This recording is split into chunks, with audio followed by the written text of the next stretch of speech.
প্রিয় শিক্ষার্থী, আশা রাখছি সবাই অনেক ভালো আছো। আর আমাদের থাম্বনেল দেখে বুঝে যাচ্ছ আসলে আজকে আমরা কি পড়তে যাচ্ছি। আমরা আজকে ইংলিশ ভার্সনের এইচএসসি ফিজিক্স সেকেন্ড পেপারের থার্মোডাইনামিক্স চ্যাপ্টারটা পড়তে যাচ্ছি। এটা আমাদের লেকচার 1 এবং ধারাবাহিকভাবে বাকি লেকচারগুলো আসতে থাকবে। এবং আমাদের এই ক্লাসের যে পিডিএফটা দেখতে পাচ্ছ, এটা তোমরা অবশ্যই ডিসক্রিপশন বক্সে পেয়ে যাবে। তাহলে মনোযোগ সহকারে পুরো অংশটা দেখতে থাকো। এই থার্মোডাইনামিক্সের প্রথমেই আমাদের তার ডেফিনেশনটা বোঝা লাগবে যে আমরা যে চ্যাপ্টারটা পড়তে যাচ্ছি এটা আসলে কী নিয়ে আলোচনা করবে।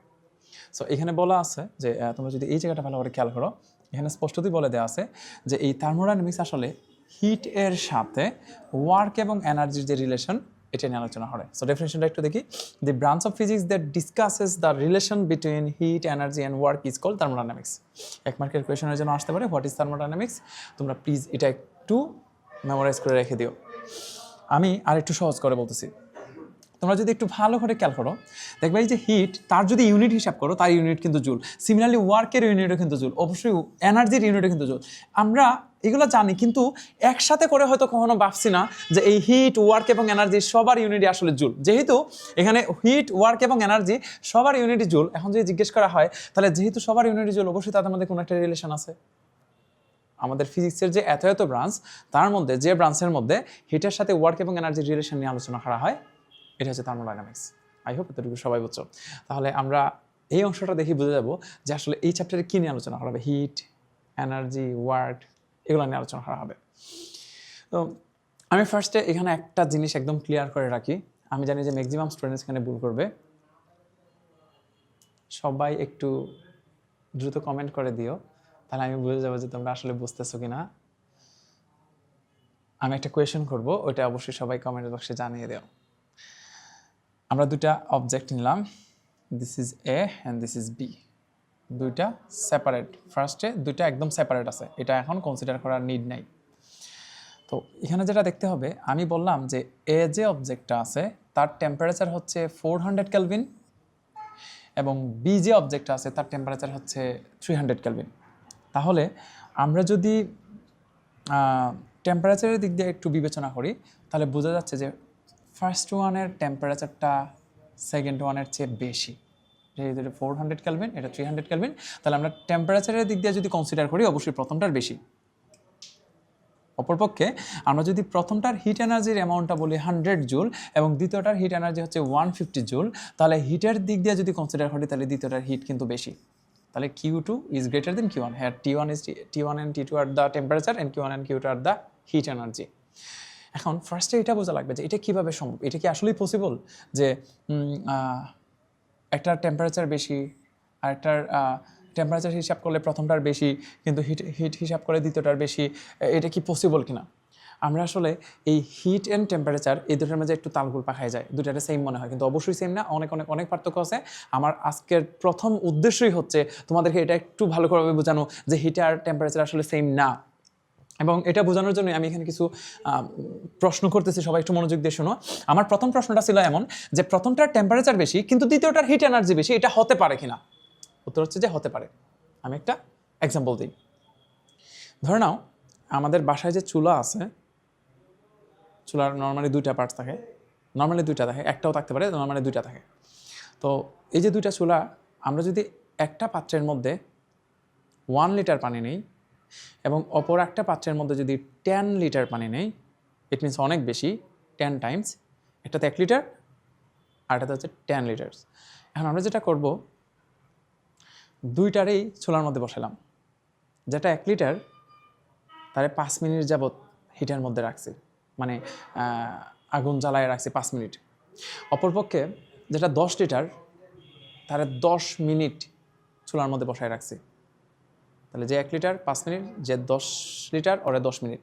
এখন যদি কোয়েশ্চেন করা হয়, বলো তো কোনটা বেশি উত্তপ্ত হয়ে গেছে, মানে আমরা কোনটাতে হাত দিয়ে বেশি গরম হয়ে গেছে ফিল করব। উত্তর হচ্ছে যে 1 লিটার। এই 5 মিনিটের মধ্যে 1 লিটার যতটুকু উত্তপ্ত হবে, এই 10 মিনিটের মধ্যে 10 লিটারটা ততটুকু হবে না, তার চেয়ে একটু কম হবে। এখন যদি জিজ্ঞেস করা হয় যে কোনটাতে হিট বেশি আর কোনটাতে টেম্পারেচার বেশি, আসলে ওই যে 1 লিটার, এটা টেম্পারেচারটা অনেক ইনক্রিজ করছে, তার জন্য এটারে আমরা হাত দিতে পারবো না, অনেক বেশি উত্তপ্ত বলে মনে হবে। অপরপক্ষে 10 লিটার যেটা, এটার আসলে টেম্পারেচার তার তুলনায় একটু কম বাড়বে।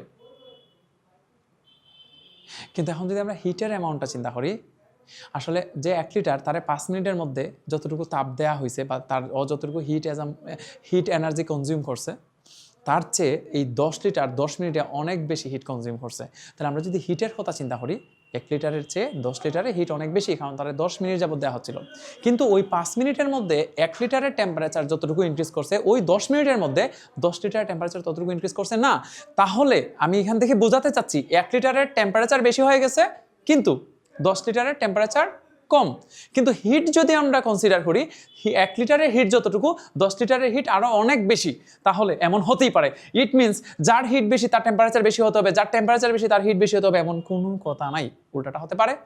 আবার সেম হতে পারে, যেমন আমরা যদি উভয় ক্ষেত্রেই 10 লিটার পানি নিতাম এবং একটার যদি 5 মিনিট দিতাম, একটার যদি 10 মিনিট যাবত চুলাতে বসায় রাখতাম, তাহলে যে 5 লিটার যারে 5 মিনিট তাপ দেওয়া হচ্ছিল, চুলাতে বসায় রাখা হয়েছে, তার হিট এবং টেম্পারেচার দুইটাই কম হইতো।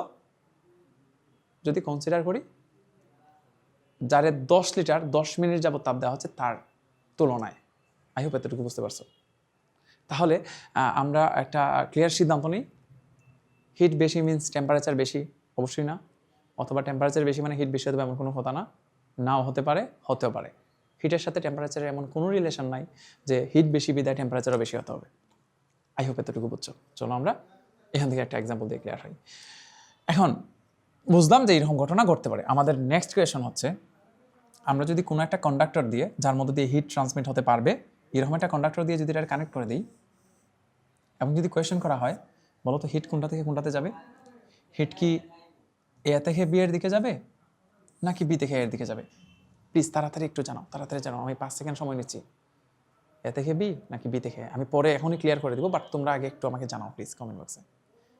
এ থেকে বি না বি থেকে? হিট এখানে কিন্তু 100 জুল, এখানে কিন্তু 150 জুল। হিট কিন্তু বি এর বেশি। আর টেম্পারেচার হচ্ছে এখানে 400 কেলভিন, এখানে হচ্ছে 300 কেলভিন। তাহলে টেম্পারেচার হিসাব করলে প্রথমটার বেশি, কিন্তু হিট যদি মেজার করি তাহলে এটার 100 জুল, এটার হচ্ছে 150 জুল। এবং আমার কোয়েশন ছিল হিট কোনটা থেকে কোনটাতে ট্রান্সমিট হবে, এ থেকে বি নাকি বি থেকে এ? হিট কোনটা থেকে কোনটাতে ট্রান্সমিট হবে, এ থেকে বি নাকি বি থেকে এ? যদিও হিট কিন্তু বি এর বেশি। আমি জানি, আমি যখন অফলাইন ক্লাস নিচ্ছি এবং আমি যখন স্টুডেন্টদেরকে জিজ্ঞেস করতেছি, এখানে 95% স্টুডেন্টসরাই বলবে অবশ্যই বি দেখে এতে যাবে, কিন্তু উত্তরটা বি দেখে এতে না। স্টুডেন্টসরা এই জন্যই বি দেখে এতে বলে যে তারা বলে যে হচ্ছে এখানে তো হিট অনেক বেশি আছে, সো হিট অবশ্যই বেশি দেখে কমটার দিকে যাবে।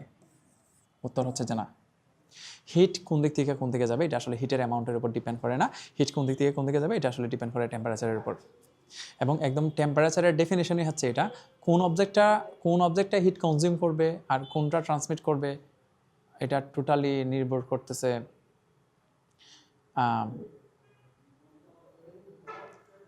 কোনটা টেম্পারেচার বেশি, কোনটা টেম্পারেচার কম। তাহলে আমরা যদি একদম ক্লিয়ারলি বলি যে যখন হিট কোনটায় দিবে কোনটায় নিবে এটা আমরা বের করতে যাব, তখন হিটের অ্যামাউন্টের দিকে তাকানোর কোনো নিড নাই, এদিকে তাকায়ও না। হিট এনার্জি ট্রান্সমিশন অবশ্যই হিটের অ্যামাউন্টের উপর ডিপেন্ড করে না, তাই এদিকে তাকানোর কোনো দরকার নাই। বলো টেম্পারেচার কার বেশি? টেম্পারেচার প্রথমটার বেশি, তাহলে অবশ্যই হিট দিবে। কতক্ষণ পর্যন্ত দিবে?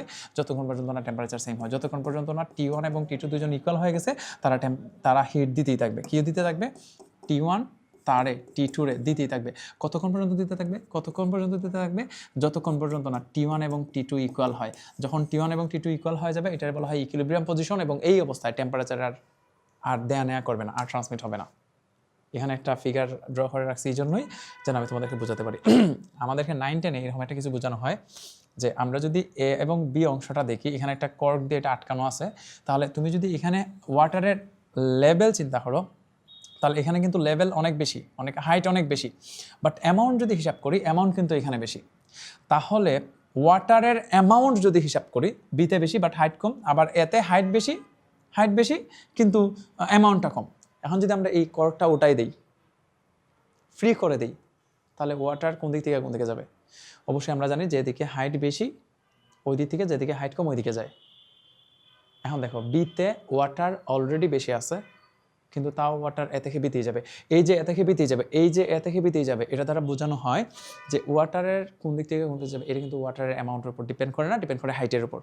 সিমিলারলি হিট এনার্জি কোন দিক থেকে কোন দিকে ট্রান্সমিট হবে, এটা হিটের অ্যামাউন্টের উপর ডিপেন্ড করে না, এটা নির্ভর করে টেম্পারেচারের উপর। যার টেম্পারেচার বেশি ও দিবে, যার টেম্পারেচার কম ও নিবে। কতক্ষণ পর্যন্ত দিবে নেবে? যতক্ষণ পর্যন্ত না তাদের টেম্পারেচারটা ইকুয়াল হয়ে যায়। এবং টেম্পারেচারটা ইকুয়াল হয়ে যাওয়াটারই আমাদের এখানে বলা হয় ইকুইলিব্রিয়াম পজিশন। তাহলে ইকুইলিব্রিয়াম পজিশন মিনস টেম্পারেচারটা সেম। এই ক্ষেত্রে হিট কার বেশি, হিট কার কম এসব জানার কোনো দরকার নাই। তাহলে আমরা বলবো এখানে যে হাইট দেখতে পাচ্ছি, যেহেতু ওয়াটার কোন দিক থেকে কোন দিকে যাবে এটা হাইটের উপর ডিপেন্ড করে, সেম টেম্পারেচার কোন দিক থেকে কোন দিকে যাবে এটা নির্ভর করে হচ্ছে হিট কোন দিক থেকে কোন দিকে যাবে এটা নির্ভর করে টেম্পারেচারের উপর। তাহলে এই ক্ষেত্রে হাইটটা অনেকটা কি, আমরা যে এই যে এইচ বলতেছি এটা অনেকটা টেম্পারেচারের ন্যায় কাজ করতেছে। কারণ ওয়াটার কোন দিক থেকে কোন দিকে যাবে অথবা যাবে না এটা নির্ভর করতেছে হাইটের উপর। সিমিলারলি হিট এনার্জি কোন দিক থেকে কোন দিকে যাবে অথবা কোন দিকে যাবে না এটা নির্ভর করতেছে টেম্পারেচারের উপর। এটা একটু মনে রাখি আমরা। তাহলে এই ক্ষেত্রে হাইটটা অনেকটা টেম্পারেচারের নিয়ে কাজ করতেছে, আর এই যে ওয়াটারের অ্যামাউন্ট এটা আসলে হিট এনার্জির মতো কাজ করতেছে। এখন এটার মানে বোঝায় যে পানি কোন দিকে বেশি কোন দিকে কম, অ্যামাউন্টটা কোন দিকে বেশি কোন দিকে কম এটা জানার কোনোই দরকার নাই। সিমিলারলি হিট এনার্জি কোন দিক থেকে কোন দিকে যাবে, এটা হিট এনার্জি কার কত আছে, কার বেশি কার কম এসব জানার কোনোই দরকার নাই। এটা ডিপেন্ড করতেছে টেম্পারেচার কার বেশি কার কম। যার টেম্পারেচার বেশি ও দিবে, যার টেম্পারেচার কম ও নিবে। কতক্ষণ পর্যন্ত দিবে নেবে? যতক্ষণ পর্যন্ত না তাদের টেম্পারেচার সেম হয়ে যায়। আশা করি এতটুকু সবাই বুঝছো। তাহলে চলো আমরা পরের অংশটাতে যাই। আমরা পরের অংশটাতে এই হিট এবং টেম্পারেচারের মধ্যে বেশ কয়েকটা ডিফারেন্স শিখে রাখবো। কেন? কারণ হচ্ছে আমাদের 2 মার্কের কোয়েশনে জানতে চাওয়া হয় যে হিট এবং টেম্পারেচারের মধ্যে যেন আমরা কয়েকটা পার্থক্য লিখি। এখন এটা লিখতে যাই আমাদের কাছে আসলে টেম্পারেচার এবং হিট একই মনে হয় বিদায় আমরা দেখা যায় যে একটার প্রপার্টিজ আরেকটাতে লিখে দিচ্ছি, এবং এটা আসলে খুবই খারাপ দেখায়। এজ এ সায়েন্সের স্টুডেন্ট আমাদের হিট এবং টেম্পারেচারের মধ্যে খুব সুন্দর পার্থক্য আগে দেখে জেনে রাখা দরকার। তাহলে চলো শুরু করি।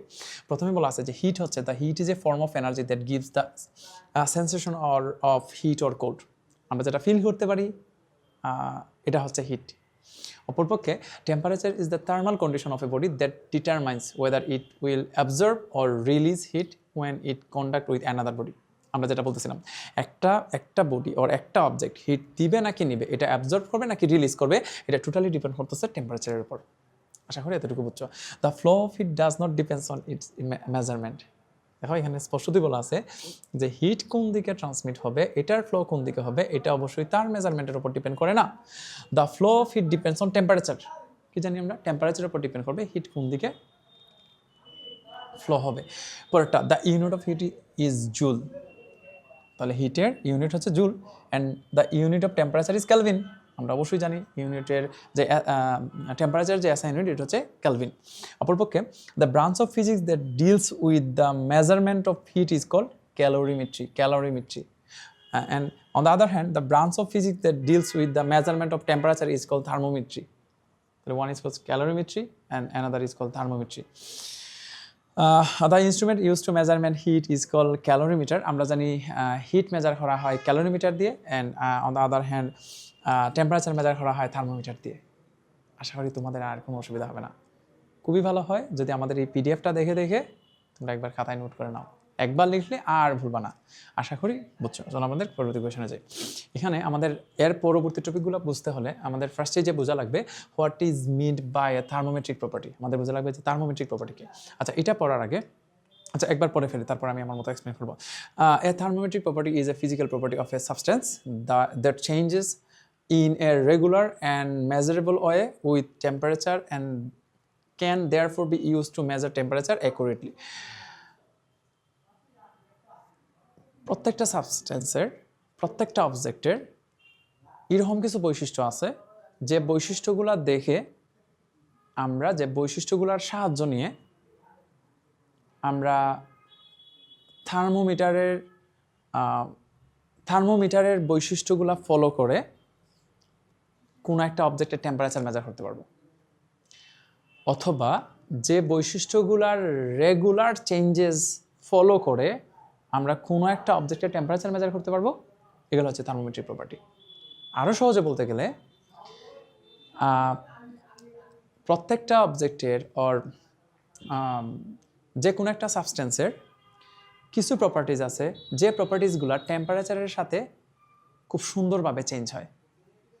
যেমন কী কী হতে পারে? তোমাদের যদি জিজ্ঞেস করা হয় যে টেম্পারেচারের সাথে সাথে চেঞ্জ হয় এমন এমন কিছু প্রপার্টিস বলো তো। যেমন কি হতে পারে? যেমন আমি যদি বলি, সবাই একটু অ্যান্সার দিও তো। আমি যদি বলি যে ম্যাস এম এম টেম্পারেচারের সাথে চেঞ্জ হয় কিনা, মানে টেম্পারেচার চেঞ্জ করলে কোনো একটা অবজেক্টের ম্যাস চেঞ্জ হয় কিনা? উত্তর হচ্ছে যে না। তাহলে ও থার্মোমেট্রিক প্রপার্টি না। থার্মোমেট্রিক প্রপার্টি কি এটা বুঝতে হলে আগে বুঝো যে থার্মোমেট্রিক প্রপার্টি না কোনগুলা। টেম্পারেচারের সাথে সাথে যে চেঞ্জ হবে না ও থার্মোমেট্রিক প্রপার্টি না। তাহলে টেম্পারেচারের সাথে সাথে কে চেঞ্জ হয়? ভলিউম চেঞ্জ হয়, ডেনসিটি চেঞ্জ হয়, রেসিস্ট্যান্স চেঞ্জ হয়, কোনো একটা কন্ডাক্টরের রেসিস্ট্যান্স চেঞ্জ হয়ে যায়, সেমিকন্ডাক্টরের রেসিস্ট্যান্স চেঞ্জ হয়ে যায়।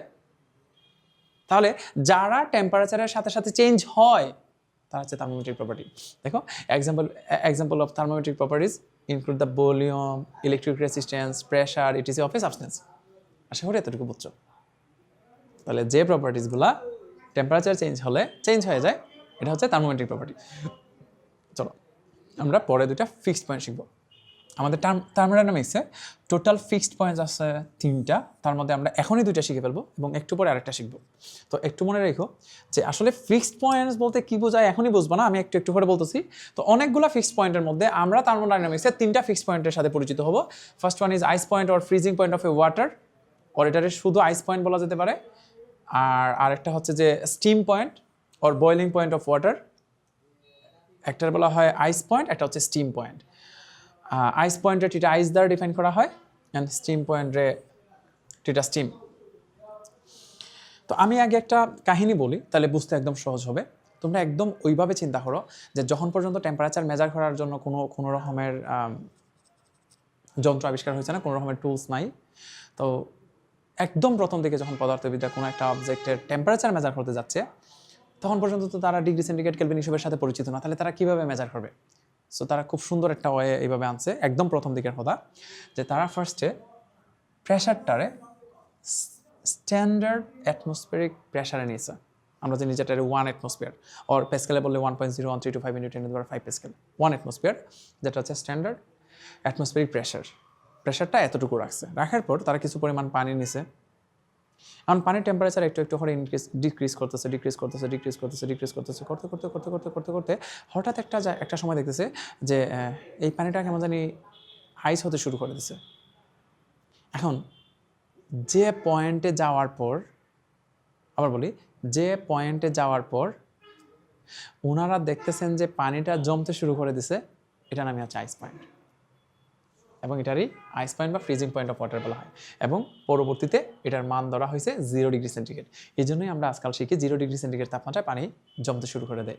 আসলে ওনারা যদি এটার নাম, এটা আসলে খুব ইন্টারেস্টিং একটা কাহিনী আমার কাছে মনে হয় আর কি, যে ওনারা যদি এই পয়েন্টের নাম 1000 ডিগ্রি সেন্টিগ্রেড দিত, তুমি বিশ্বাস করো আমরা কিন্তু আজকে শিখতাম যে 1000 ডিগ্রি সেন্টিগ্রেড তাপমাত্রায় পানি আইস হতে শুরু করে, কিন্তু কিচ্ছু করার নাই, তারা ওইটার নাম 0 ডিগ্রি সেন্টিগ্রেড দিচ্ছে এবং আমরা এটা বলেই চালাই দিচ্ছি।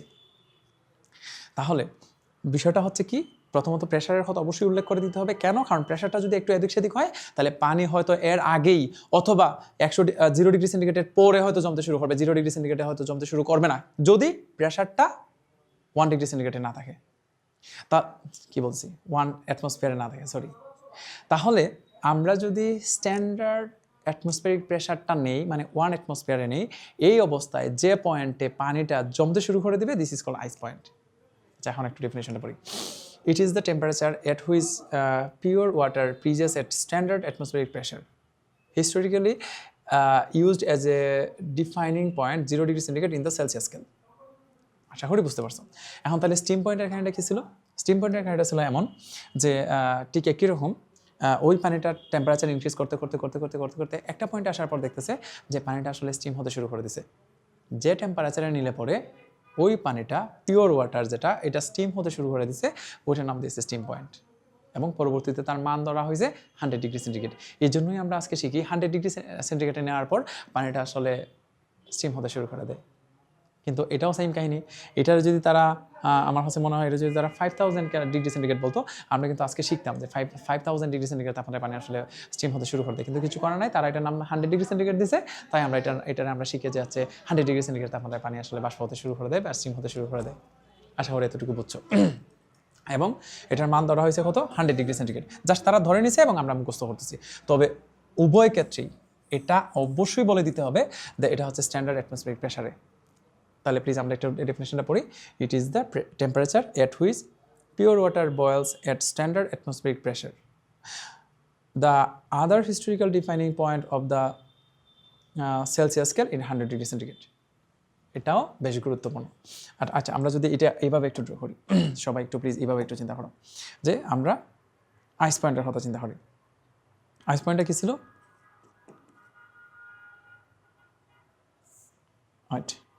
আইস পয়েন্টটা কী ছিল? যে টেম্পারেচারে নিলে পর পানিটা জমতে শুরু করে দেয়, আইস হতে শুরু করে দেয়, এবং এটার ভ্যালু কত ধরা হয়েছে? 0 ডিগ্রি সেন্টিগ্রেড। সিমিলারলি এই টেম্পারেচার ইনক্রিজ করতে করতে করতে করতে করতে করতে করতে করতে করতে করতে যে টেম্পারেচারে নিলে পরে এটা স্টিম হতে শুরু করে দেয়, এটা নাম দেওয়া হয়েছে টিটা স্টিম। এবং পানির ক্ষেত্রে এটার নাম হচ্ছে 100 ডিগ্রি সেন্টিগ্রেড। তাহলে এটা প্লিজ একটু এইভাবে মুখস্থ রাখতে হবে। তাহলে এটা হচ্ছে 0 ডিগ্রি সেন্টিগ্রেড, এটা হচ্ছে 100 ডিগ্রি সেন্টিগ্রেড। তাহলে এখন মানুষজন কী শিখে গেছে?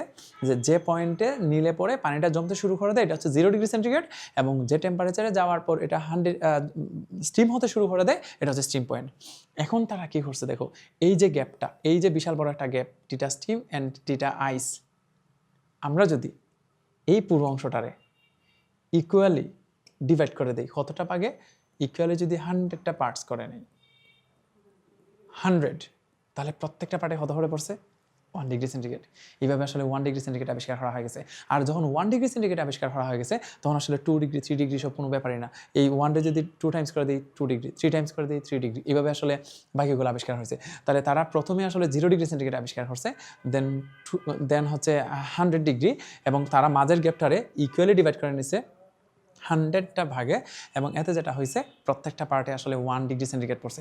এইভাবে আসলে 1 ডিগ্রি সেন্টিগ্রেড আবিষ্কার করা হয়েছে। জিনিসটা আসলে খুবই সুন্দর, আশা করি এতটুকু বুঝতে পারছো সবাই।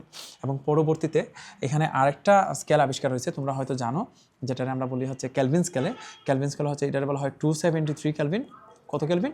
273 ক্যালভিন। এবং এটার বলা হয় 373 ক্যালভিন। তাহলে এই যে স্টিম পয়েন্টের ক্যালভিন স্কেলে বলা হয় 373 ক্যালভিন, এবং এখানে বলা হয় 273 ক্যালভিন। আচ্ছা, এটা একটু মনে রেখো। এবং এটা যদি আমরা ফারেনহাইট স্কেলে বলি, তাহলে এটা বলা হয় 32 ফারেনহাইট। কি বলা হয়? 32 ফারেনহাইট। এবং এটারে বলা হয় তখন 212 ফারেনহাইট। কত? 212 ফারেনহাইট। এগুলো আসলে সেম জিনিস। এই যে স্টিম পয়েন্ট দেখতে পাচ্ছি, স্টিম পয়েন্ট 100 ডিগ্রি সেন্টিগ্রেড বলা যায় হতা, 373 ক্যালভিন বলা কি হতা 121 ফারেনহাইট। ইট মিনস ফারেনহাইট স্কেলে 212 ফারেনহাইট, এগুলো সেম জিনিস। এবং এখানে যদি একটু খেয়াল করো, এই আইস পয়েন্টটাও 0 ডিগ্রি সেন্টিগ্রেড বলা যায় কথা, 273 কেলভিন এবং 32 ফারেনহাইট, এগুলো আসলে সেম জিনিস। আচ্ছা, আমি অন্য একটা এক্সাম্পল বলি, তাহলে তোমাদের বুঝতে সুবিধা হবে। ধরে নাও আমি বললাম কোনো একটা অবজেক্টের লেন্থ হচ্ছে 1 মিটার। কতটুকু? 1 মিটার। এখন অপরজনে যদি বলে না, এটা 1 মিটার না, এটা হচ্ছে 100 সেন্টিমিটার, তাহলে তোমার কি বুঝে নিতে হবে? 1 মিটার আর 100 সেন্টিমিটার কি আলাদা জিনিস নাকি? সেম জিনিস। কিন্তু দেখো তো সংখ্যাটা কি সেম? এখানে 1, এখানে 100, কিন্তু পিছনের ইউনিটটাও তো দেখতে হবে। এটা মিটার, এটা সেন্টিমিটার। তো আমরা তো জানি যে 1 metre is equal to 100 centimetre, both are same. কিন্তু এখানে এসে দেখো, সিমিলারলি আমরা যদি এইভাবে চিন্তা করি যে এই অংশটা একটু দেখো সবাই, 0 ডিগ্রি সেন্টিগ্রেড দিয়ে যা বোঝায়, 0 ডিগ্রি সেন্টিগ্রেড দিয়ে যা বোঝায়, আসলে 0 ডিগ্রি সেন্টিগ্রেড দিয়ে যা বোঝায় 273 কেলভিন আসলে সেম, 32 ফারেনহাইট আসলে সেম। তাদের নাম্বারটা যখন চেঞ্জ হচ্ছে, তাদের ইউনিটটাও তো চেঞ্জ হচ্ছে। সেন্টিগ্রেড থেকে কেলভিন হয়ে যাচ্ছে, কেলভিন থেকে ফারেনহাইট হয়ে যাচ্ছে, 0 থেকে 273 হচ্ছে, 273 থেকে 30, নাম্বার চেঞ্জ হচ্ছে, সাথে ইউনিটও চেঞ্জ হচ্ছে, কিন্তু জিনিসটা চেঞ্জ হচ্ছে না। 1 metre is equal to 100 centimetre, both are same. এখানে এগুলো সেম জিনিস। তাহলে 0 ডিগ্রি সেন্টিগ্রেড, এই 273 কেলভিন অ্যান্ড 32 ফারেনহাইট, এগুলো আসলে সেম জিনিস। সিমিলারলি 100 ডিগ্রি সেন্টিগ্রেড, 373 কেলভিন এবং 212 ফারেনহাইট, এটা আসলে সেম বোঝায়। আই হোপ এতটুকু সবাই বুঝতে পারছো। এটা আসলে বিভিন্ন স্কেলে, কিন্তু তাদের মেজারমেন্টটা আসলে সেম। ওকে, এখন ইম্পর্টেন্ট একটা জিনিস এখান থেকে শিখো। ইম্পর্টেন্ট একটা জিনিস একটা শিখো, ভালো করে খেয়াল করে দেখো। আমরা যদি ডিগ্রি সেন্টিগ্রেড হিসাব করি, তাহলে 0 ডিগ্রি সেন্টিগ্রেড এটা হচ্ছে টিটা আইস, আর এটা হচ্ছে টিটা স্টিম হচ্ছে 100 ডিগ্রি সেন্টিগ্রেড। আমরা যদি ক্যালভিন স্কেলে হিসাব করি, তাহলে এখান থেকে এখানে হতো 100। দেখো তো 373, 273, তাহলে এই গ্যাপটা হতো 100। কিন্তু এখানে 32 ফারেনহাইট অ্যান্ড এটা হচ্ছে 212 ফারেনহাইট, কিন্তু এখানের গ্যাপটা সেম না। এখানের যে গ্যাপটা, এটা আসলে হচ্ছে এই যে গ্যাপটা দেখতে পাচ্ছ, এটা আসলে 180, হ্যাঁ 180 ফারেনহাইট, এটা আসলে সেম না। সরি সরি সরি তো এখানের গ্যাপটা আসলে সেম না, এখানের গ্যাপটা হচ্ছে 180, তাহলে এখানেও 100, এখানেও 100, বাট এখানে 180, এটাও 100 ডিগ্রি, এখানের গ্যাপটাও 100, এখানের গ্যাপটাও 100, বাট এখানে 180। তাহলে এখন যদি বলি যে এখানে আসলে কী হয়েছিল এবং এতে আমাদের সুবিধাটা অসুবিধা কি, আমি এটা বোঝানোর সময় একটা ছোট গল্প বলি, তাহলে তোমরা বুঝতে পারবা। ধরে নিচ্ছি এটা একটা বিল্ডিং, এটা একটা বিল্ডিং, এটা একটা বিল্ডিং, তিনটা বিল্ডিং ধরে নাও। তিনটা বিল্ডিংয়ের হাইট আসলে সেম, মানে টোটাল হাইট সেম। ধরে নাও এটা একদম গ্রাউন্ড ফ্লোর থেকে টপ ফ্লোর পর্যন্ত যতটুকু, এখানে ততটুকু, এখানে ততটুকু, এখানে ততটুকু, মানে তিনটা বিল্ডিংই সেম। এখন যে ব্যক্তির প্রথম বিল্ডিং, ও ধরে নাও একদম গ্রাউন্ড ফ্লোর থেকে টপ ফ্লোরে যাইতে টোটাল 100টা সিঁড়ি ইউজ করছে, টোটাল সিঁড়ি হচ্ছে 100টা। সিমিলারলি এখানেও সেম, এই ব্যক্তিও এখান থেকে একদম গ্রাউন্ড ফ্লোর থেকে টপ ফ্লোরে যাইতে 100টা সিঁড়ি ইউজ করছে, তার মানে সিঁড়ি 100টা। কিন্তু এই ব্যক্তি একদম গ্রাউন্ড ফ্লোর থেকে টপ ফ্লোরে যাইতে টোটাল সিঁড়ি ইউজ করছে ধরো 180টা, মানে সিঁড়িগুলো ধরো ছোটো ছোটো ছোটো ছোটো ছোটো ছোটো দিতে দিতে দিতে দিতে টোটাল সিঁড়ি হয়ে গেছে 180টা। তার মানে গ্রাউন্ড ফ্লোর থেকে টপ ফ্লোরে যেতে তার সিঁড়ি পাওয়া লাগবে 180টা। এখন এর মানে কিন্তু এই না যে টোটাল হাইট চেঞ্জ হয়ে গেছে, টোটাল হাইট কিন্তু সেম। আমি আগেই বলে রাখছি, আমরা যে তিনটা বিল্ডিং কনসিডার করতেছি তাদের তিনটার এই টোটাল হাইট সেম, জাস্ট পার্থক্যটা কোন জায়গায়, এখানে গ্রাউন্ড ফ্লোর থেকে টপ ফ্লোর 100টা সিঁড়ি, এখানেও সেম গ্রাউন্ড ফ্লোর থেকে টপ ফ্লোর 100টা সিঁড়ি, কিন্তু এখানে সিঁড়িগুলো ছোটো ছোটো দেওয়াতে এই গ্রাউন্ড ফ্লোর থেকে টপ ফ্লোরের সিঁড়ি যেতে হয়ে গেছে 180টা। এখন যদি কেউ এখানে 10টা সিঁড়ি উপরে উঠে এবং এখানে যদি 10টা সিঁড়ি উপরে উঠে, দুইটা আসলে সেম। এই প্রথম অংশ 10টা সিঁড়ি উপরে ওঠা আর এখানে 10টা সিঁড়ি উপরে ওঠা আসলে সেম, কিন্তু এখানে 10টা সিঁড়ি উপরে ওঠা কি সেম? উত্তর হচ্ছে যে না, এখানে সিঁড়িগুলো ছোটো ছোটো। তাহলে এখানে 10টা সিঁড়ি উপরে উঠে ও যতটুকু উপরে উঠলো, এখানের 10টা সিঁড়িতে যে সেম না, এটা যদি সেম করতে হয় তাহলে কি হবে? তাহলে তুমি একটু খেয়াল করে দেখো, 100টা সিঁড়ি যদি 180টার সমান হয়, তাহলে 10টা 18টার সমান, বুঝেই যাচ্ছে। বা একটা 1.8টা সিঁড়ির সমান, তাহলে এখানের 10টা সিঁড়ি উপরে ওঠে যতটুকু উপরে উঠবে, এখানে সেম, কিন্তু এখানে ঠিক ততটুকু উঠতে হলে তার সিঁড়ি ওঠা লাগবে 18টি। তাহলে এটা দ্বারা আমি বোঝাচ্ছি 10 ডিগ্রি সেন্টিগ্রেড ইনক্রিজ করা সমান 10 কেলভিন ইনক্রিজ করা সমান 10 ফারেনহাইট না, সমান 18 ফারেনহাইট। তাহলে তাদের চেঞ্জেসের ক্ষেত্রে, যেমন আমরা যদি এভাবে বলি 10 ডিগ্রি সেন্টিগ্রেড ইনক্রিজ করা হয়েছে, ইট মিনস 10 কেলভিন ইনক্রিজ করা হয়েছে, কিন্তু 10 ফারেনহাইট না, 18 ফারেনহাইট। খুবই গুরুত্বপূর্ণ কথা, আবার কথাটা শোনো। 10 degree centigrade, 10 degree centigrade, wait a minute, 10 degree centigrade এবং 10 কেলভিন সেম কিনা? আনসার হচ্ছে যে না, 10 ডিগ্রি সেন্টিগ্রেড সমান ইকুয়াল 10 কেলভিন না। কিন্তু 10 ডিগ্রি সেন্টিগ্রেড ইনক্রিজ করা, আমরা যদি 10 degree centigrade increase equal to লিখতে পারবো 10 কেলভিন ইনক্রিজ, মানে চেঞ্জেসটা সেম, চেঞ্জেসটা সেম। 10 কেলভিন ইনক্রিজ করছি মানে 10 ডিগ্রি সেন্টিগ্রেড ইনক্রিজ করছি, 2 কেলভিন ইনক্রিজ করছি মানে 2 ডিগ্রি সেন্টিগ্রেড ইনক্রিজ হয়েছে, 3 ডিগ্রি সেন্টিগ্রেড ডিক্রিজ করছে মানে 3 কেলভিন ডিক্রিজ হচ্ছে, মানে তাদের চেঞ্জেসটা সেম। আশা করি এতটুকু বুঝতে পারছো। কিন্তু আবার ডিগ্রি সেন্টিগ্রেডের সাথে কেলভিন মিললেও ফারেনহাইটটা মিলে না। তাহলে একটু মনে রাখি আমরা প্লিজ সবগুলা কথা। আশা করি এতটুকু বুঝছো। চলো আমরা নেক্সট কোয়েশনে যাই। এখানে সার্চ স্কেলটা খুব সুন্দরভাবে বোঝানো হয়েছে যে বয়েলিং পয়েন্ট অফ ওয়াটার, যেটা আমরা ফ্রিজিং পয়েন্টও বলতে পারি অথবা টিটা আইস বলি, সরি বয়েলিং পয়েন্ট মানে হচ্ছে টিটা স্টিম বলি। ওয়াটারের জন্য এটা 100 ডিগ্রি সেন্টিগ্রেড, ফারেনহাইট স্কেলে হচ্ছে 212 ফারেনহাইট, কেলভিন স্কেলে হচ্ছে 373 কেলভিন। আর ফ্রিজিং পয়েন্ট যেটা, এটা হচ্ছে 0 ডিগ্রি সেন্টিগ্রেড, 32 ফারেনহাইট, আর কেলভিনে বলে 273.15। আসলে এটার অ্যাকচুয়াল ভ্যালু হচ্ছে 273 কেলভিন না, 273.15। এটা একটু মেমোরাইজ করে রাখো প্লিজ।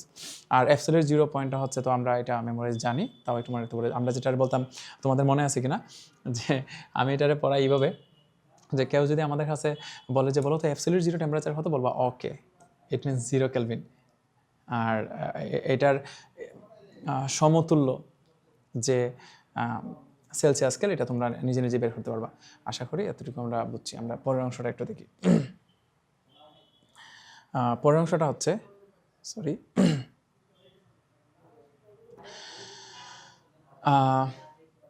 আমরা এটার একটা ম্যাথমেটিক্যাল প্রবলেম পড়ব। ম্যাথমেটিক্যাল প্রবলেমটা হচ্ছে এমন: the resistance of A resistance thermometer is 30 ohm at 0 degree centigrade and 70 ohm at 100 degree centigrade. At what Celsius temperature will the resistance be 50 ohm? আচ্ছা, এটা মানে কি আগে একটু বলি, এটা পড়ার আগে আমরা একটু বলি। আমরা একটু আগে থার্মোমেট্রিক প্রপার্টি পড়তেছিলাম। থার্মোমেট্রিক প্রপার্টিস হচ্ছে ওইগুলা যেগুলো টেম্পারেচার চেঞ্জ হলে চেঞ্জ হয়। তার মধ্যে খুব সুন্দর কয়েকটা ছিল এমন। আর থার্মোমেট্রিক প্রপার্টি ছিল রেসিস্ট্যান্স, দেন ছিল ভলিউম, ডেনসিটি, প্রেশার। ওদেরকে বলা হয় থার্মোমেট্রিক প্রপার্টিস, যেগুলো টেম্পারেচার চেঞ্জ করলে চেঞ্জ হয়ে যায়। এখন এখানে দেখা গেছে যে যারা হচ্ছে কন্ডাক্টরের ক্ষেত্রে আমরা যদি টেম্পারেচার ইনক্রিজ করি তাহলে তার রেসিস্ট্যান্সটাও ইনক্রিজ করে। সো 0 ডিগ্রি সেন্টিগ্রেড তাপমাত্রায় তার রেসিস্ট্যান্স যা হবে, 50 ডিগ্রি সেন্টিগ্রেড তাপমাত্রায় তার রেসিস্ট্যান্স সেম হবে না, এটা অবশ্যই ইনক্রিজ করবে। তাহলে আমরা যখন টেম্পারেচারটা ইনক্রিজ করব তার রেসিস্ট্যান্সটাও ইনক্রিজ করবে। তো এখানে কিছু ইনফরমেশন দেওয়া আছে যে 0 ডিগ্রি সেন্টিগ্রেড যখন তার টেম্পারেচারটা যখন 0 ডিগ্রি সেন্টিগ্রেড, তখন তার রেসিস্ট্যান্সটা ছিল 30 ওহম। টেম্পারেচারটা যখন 0 ডিগ্রি সেন্টিগ্রেড, রেসিস্ট্যান্স হচ্ছে 30 ওহম। আবার টেম্পারেচারটা যখন 100 ডিগ্রি সেন্টিগ্রেড, তখন তার রেসিস্ট্যান্স হচ্ছে 70 ওহম। হ্যাঁ, এমনই তো হওয়ার কথা। টেম্পারেচার যেহেতু 0 থেকে 100 গেছে, মানে অনেকটাই ইনক্রিজ করছে, পুরো 100 ডিগ্রি সেন্টিগ্রেড ইনক্রিজ করছে। 0 থেকে 100 ডিগ্রি সেন্টিগ্রেডে যাওয়া মানে হচ্ছে পুরো 100 ডিগ্রি সেন্টিগ্রেড ইনক্রিজ করা। তাহলে তার রেসিস্ট্যান্সও তো ইনক্রিজ করবেই। 30 থেকে 70, ইট মিনস 40 ওহম ইনক্রিজ করছে। জানতে চাচ্ছে at what Celsius temperature will the resistance be 50 ohm. আচ্ছা, এটা এখান থেকে দেখো, তাহলে বুঝতে পারবা। বলতেছে যখন টেম্পারেচারটা 0 ডিগ্রি সেন্টিগ্রেড, তখন তার রেসিস্ট্যান্স হচ্ছে 30 ওহম। নিচের ইনফরমেশনটা দেখি, যখন টেম্পারেচারটা 100 ডিগ্রি সেন্টিগ্রেডে চলে গেছে, তখন এটা হয়ে গেছে 70 ওহম। এখন এই যে রেসিস্ট্যান্সটা 30 থেকে 70-তে আসলো, এটা তো লাভ দিয়ে আসছে না, এটা তো একটু একটু করে ইনক্রিজ করে আসছে। 30 থেকে 31, 32, 34 ইনক্রিজ করতে একটা সময় 70-তে চলে আসছে। এখন কোয়েশ্চন হচ্ছে, কোনো একটা সময় এটা 50 ওহমে ছিল, যখন তার রেসিস্ট্যান্সটা 50 ওহমে ছিল, তখন টেম্পারেচারটা কত, এটা জানতে চাচ্ছে। আশা করি কোয়েশ্চনটা বুঝতে পারছো।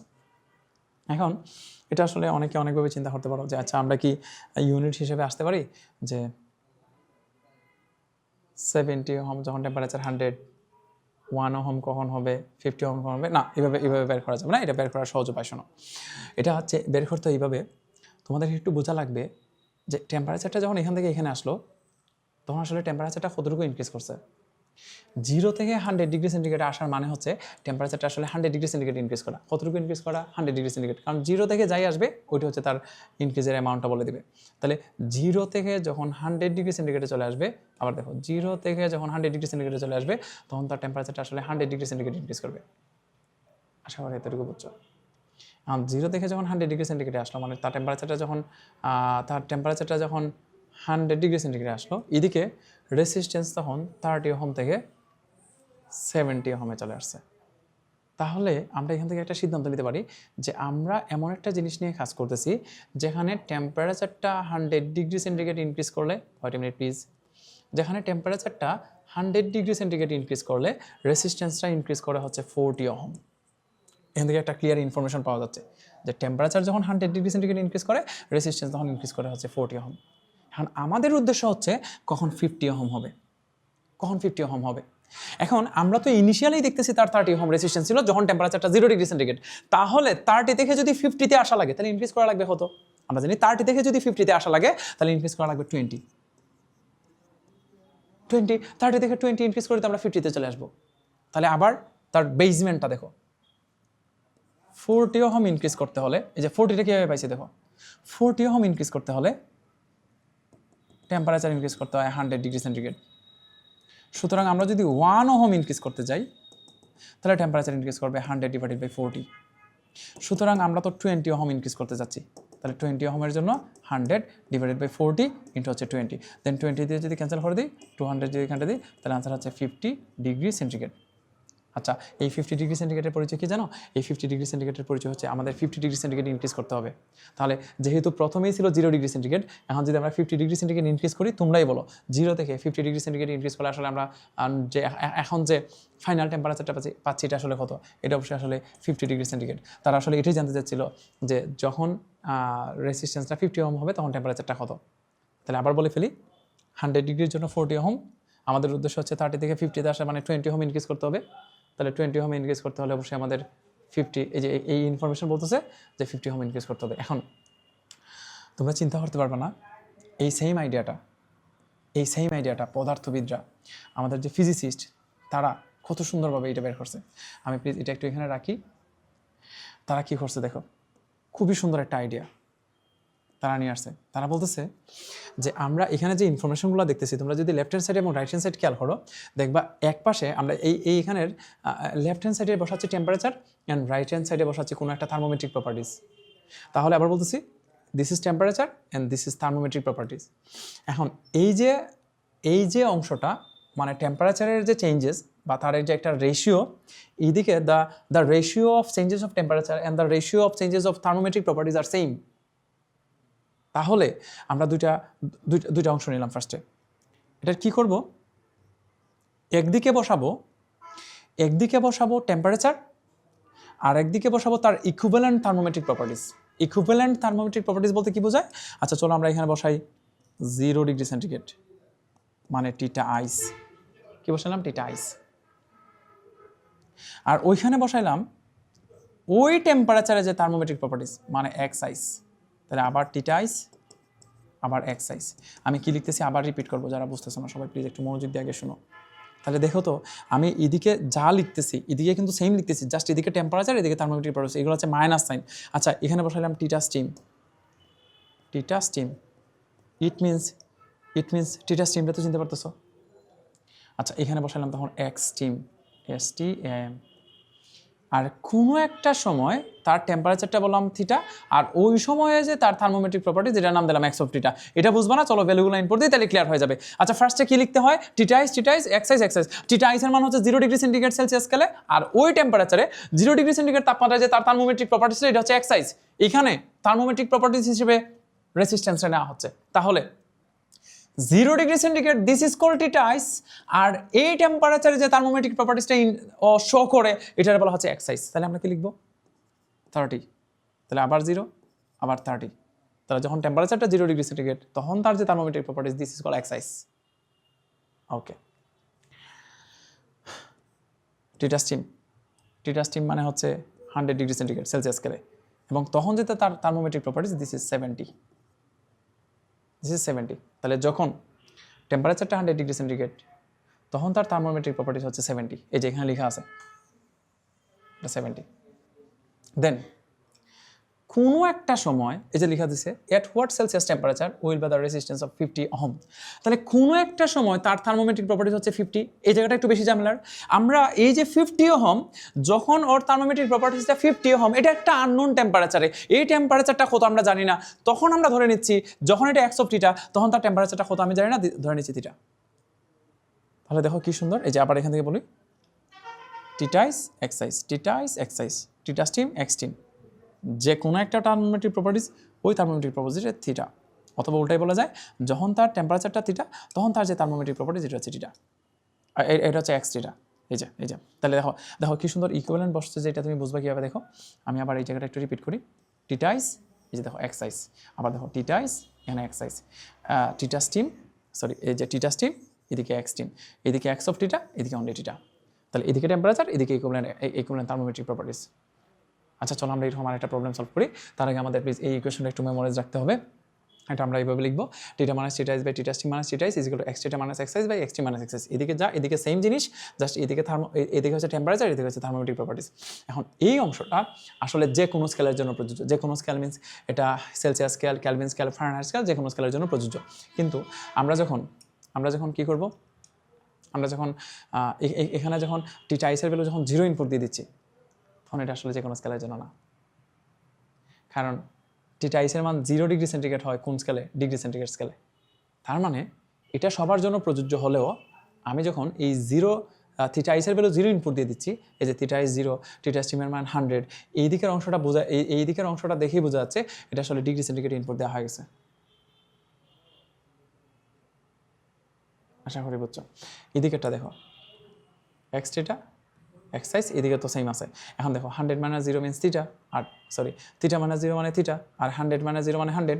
এই 100টা যেহেতু এদিকে ডিভাইড আকারে ছিল, এটি পাশে ইন্টু করে দিয়ে দেবো। এখন আমরা যদি আগে থেকেই নিশ্চিত থাকি যে আমরা যে স্কেলটা নিয়ে কাজ করতে চাচ্ছি এটা ডিগ্রি সেন্টিগ্রেড স্কেলে, তাহলে এটা বসাই দিলেই হবে, চেঞ্জ করার প্রয়োজন নেই। কিন্তু আছে কিন্তু আমরা যদি চাই অন্য কোনো স্কেলে বসাইতে, তখন তোমাকে এটা বসাতেই হবে। তাহলে আমরা দুইটাই মুখস্থ রাখবো। আমরা যে কোনো স্কেলে যদি ইউজ করতে যাই তাহলে অলওয়েজ এটা নিয়ে কাজ করতে হবে। আর আমরা যদি চাই না আমরা একদম ডিগ্রি সেন্টিগ্রেডে ইউজ করবো, তখন তুমি ডিরেক্ট এটা ইউজ করতে পারো। Theta is equal to x theta minus x by x T minus x into 100 degree centigrade. এখানে থিটার পরিচয়টা কি আবার বলি, থিটাটা হচ্ছে যখন তার থার্মোমেট্রিক প্রপার্টিসটা এক্স অফ থিটা, তখন তার যে টেম্পারেচার এটা হচ্ছে থিটা। আশা করি বুঝতে পারছো।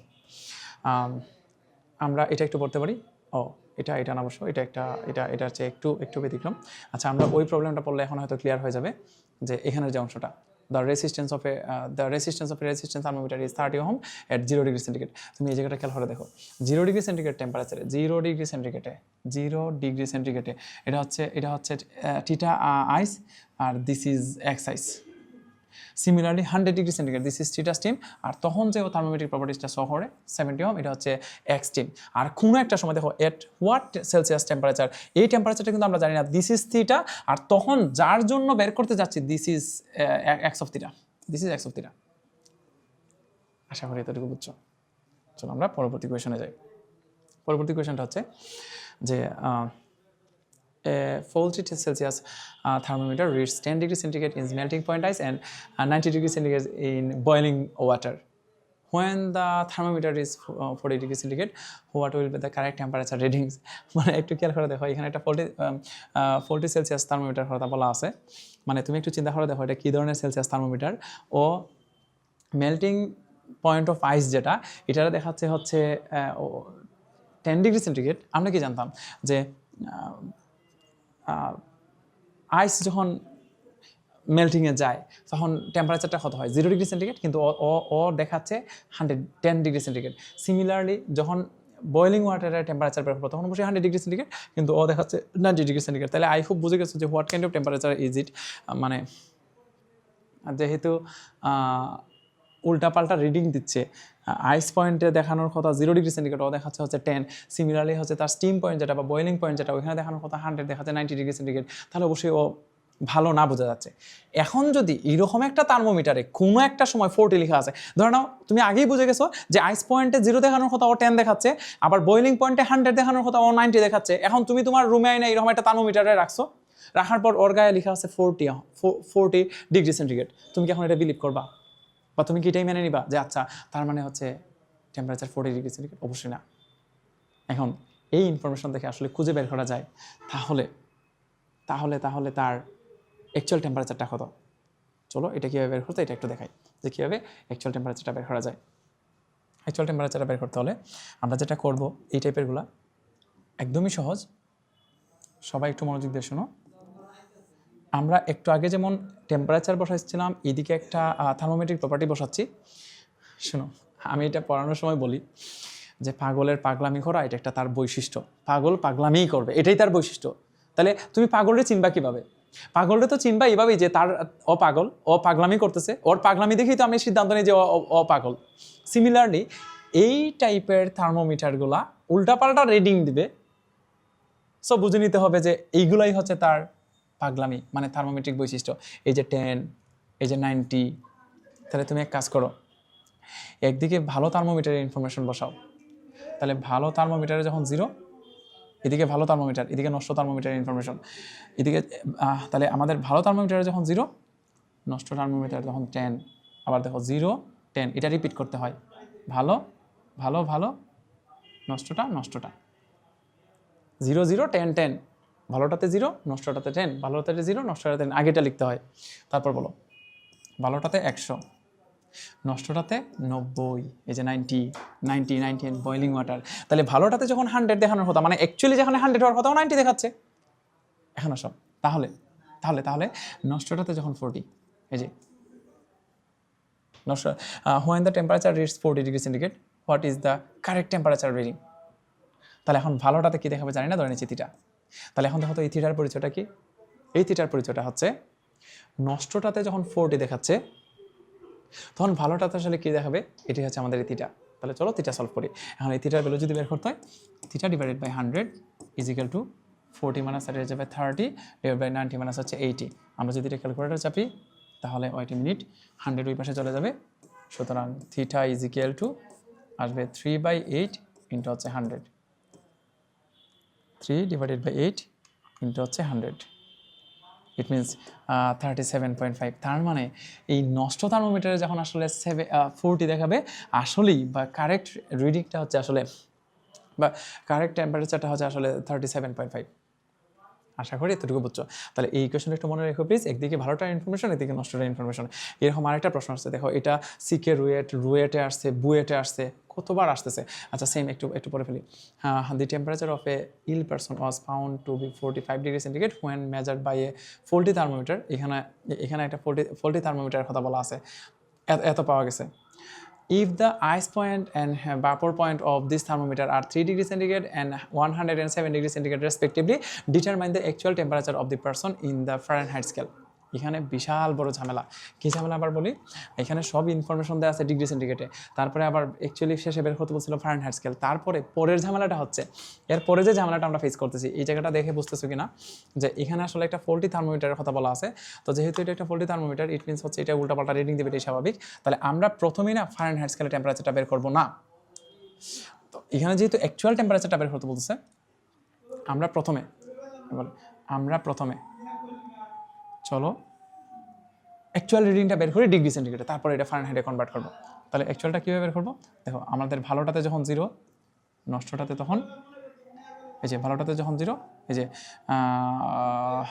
কী বলা আছে আইস পয়েন্টের ক্ষেত্রে কিন্তু বলতেছে 3 ডিগ্রি সেন্টিগ্রেড। বুঝতে পারতেছো, যেখানে 0 দেখানোর কথা ও 3 দেখাচ্ছে, তাহলে 0 দেখানোর কথা 3 দেখাচ্ছে, 0 দেখানোর কথা 3 দেখাচ্ছে। তারপরে 100 দেখানোর কথা যেখানে, এখানে 107 দেখাচ্ছে। তাহলে কোনো একটা সময় 45 পাওয়া গেছে, তাহলে 45 নষ্টটাতে 45 পাওয়া গেছে। অ্যাকচুয়ালি কত যায় না ধরনের চিঠিটা। তাহলে এখন যদি আমরা এটা বের করতে যাই, তাহলে একবারে যদি আমি লিখে ফেলি, তাহলে theta is equal to 42 by 104 into 100, 42 divided by 104 into 100, তাহলে দাঁড়ালো 40.38 ডিগ্রি সেন্টিগ্রেড। এটা কিন্তু ডিগ্রি সেন্টিগ্রেডে, বাট তারা কিন্তু আমাদের ফারেনহাইট স্কেল অ্যান্সারটা জানতে যাচ্ছে। এখন এই ডিগ্রি সেন্টিগ্রেডের ইকুইভ্যালেন্ট ফারেনহাইট স্কেলটা বের করতে হবে। কীভাবে আমরা জানতাম, C divided by 5 is equal to F minus 32 divided by 9. This is the relation between Fahrenheit and centigrade. I hope সবাই জানি এটা আমরা। এখন যদি সেলসিয়াস স্কেলে আমরা এটা 40.38 ইনপুট দিয়ে দিই, এটা হচ্ছে সেলসিয়াস স্কেলের মান, তাহলে ফারেনহাইট স্কেলের মানটা চলে আসবে 32 ডিভাইড বাই হচ্ছে 9, তাহলে 40.38 divided by 5 into 9 divided by plus 32. So the equivalent temperature will be 104.68 Fahrenheit. আশা করি এতটুকু সবাই বুঝতে পারছো। তাহলে ডিগ্রি সেন্টিগ্রেডে যদি জানতে চাইতো তাহলে এটাই অ্যান্সার, কিন্তু যেহেতু তারা ফারেনহাইটে জানতে যাচ্ছে তাই আমাদের এটা সেলসিয়াস থেকে ফারেনহাইট স্কেলে নিতে হবে। আশা করি এতটুকু সবাই বুঝছো। আমাদের পরবর্তী অংশটুকু হচ্ছে এই সেমই আরেকটা ম্যাথ, একই রকমের। আমরা যদি একটু পড়ি, fixed volume hydrogen thermometer indicates 23.3 centimetre and 75.1 centimeter and 102.5 centimeter of Ag mercury pressure when placed in liquid, air, ice and vapor respectively. এখানে বেশ কয়েকটা অংশের প্রেসার একসাথে বলে দেওয়া আছে। ফার্স্ট ওয়ান কি বলা আছে, liquid, then air, ice and vapour respectively. তো what is the temperature of liquid air? তো লিকুইড এয়ারের টেম্পারেচারটা কত বের করতে হবে। তো আইস অ্যান্ড ভাপরের যে অংশটা দেওয়া আছে, আমরা যে ইকুয়েশনটা জানতাম এটা যদি একটু ইনপুট দেই, আইসে কত বলা আছে, আইস হচ্ছে সেকেন্ড ওয়ান, আইসে হচ্ছে 75.1 সেন্টিমিটার। এই যে ফার্স্ট ওয়ান কিন্তু বলা আছে এখানে রেসপেক্টিভলি বলে দেওয়া আছে, ফার্স্ট ওয়ান হচ্ছে লিকুইড এয়ার, দেন আইস, দেন ভাপর। তো আইসে আমরা জানি কত, 0 দেখানোর কথা, কিন্তু ওইখানে তার যে থার্মোমেট্রিক প্রপার্টিটা হচ্ছে আইসে হচ্ছে 75.1, তাহলে আবার 0, 75.1. This is the pressure and this is the temperature. This is called the thermometric properties. And vapore যে টেম্পারেচার এটা হচ্ছে 100 ডিগ্রি সেন্টিগ্রেড, জানতে চাচ্ছে এখানে তখন প্রেশার বলা ছিল হচ্ছে 102.5, 102.5 আর কোনো একটা সময় মানে যখন লিকুইড এয়ারে থাকে তখন তার প্রেশার হচ্ছে 23.3 জানতে যাচ্ছে তখন টেম্পারেচারটা হতো আমি জানি না ধরে নিচ্ছি থিটা। তাহলে এই ইকুয়েশনটা যদি আমরা সলভ করি এই যে দেখো যখন আইসে তখন হচ্ছে 75.1 আবার আইসে 75.1 যখন ভেপোরে থাকে তখন হচ্ছে 102.5 আর কোনো একটা সময় 23.3 তখন তার টেম্পারেচারটা হতো জানি না যেটা বলা হচ্ছে লিকুইড এয়ার তখন তার প্রেশারটা এত বাট টেম্পারেচারটা হতো জানি না এই থিটাটা বের করতে হবে। তাহলে এদিকে আসবে theta divided by 100 equal to এটা যদি আমরা ক্যালকুলেশন করি ক্যালকুলেটর দিয়ে wait a minute please 23.3 minus 75.1 divided by